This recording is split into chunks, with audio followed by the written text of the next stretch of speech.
Hi, my name is Hemal Patel, and for assignment 3, I'll be looking at the proverb create something from nothing and explain how a company model imitated this proverb.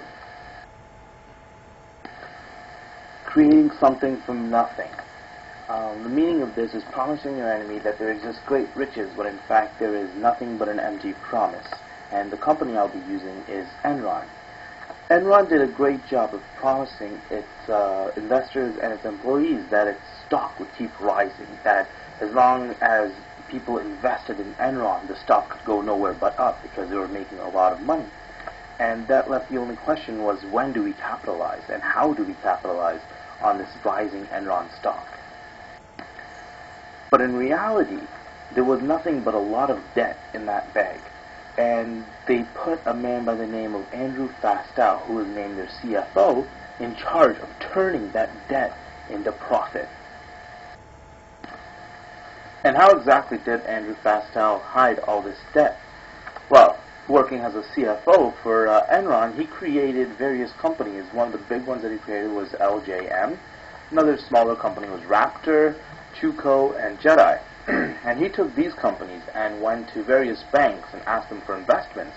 The positive they saw in these companies was the fact that they dealt directly with Enron and only with Enron. And since the Enron stock kept rising, they believed that the investments they put in these companies were going to come back with massive profits.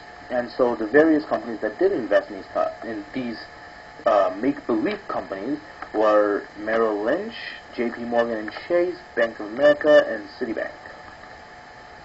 And the entire web moved around like this. This is a very simplified web, by the way. Fastow created hundreds of companies like this that would do the exact same thing, and various banks would give them money. So these banks would originally invest into these various companies, and in return, these companies would buy Enron debt.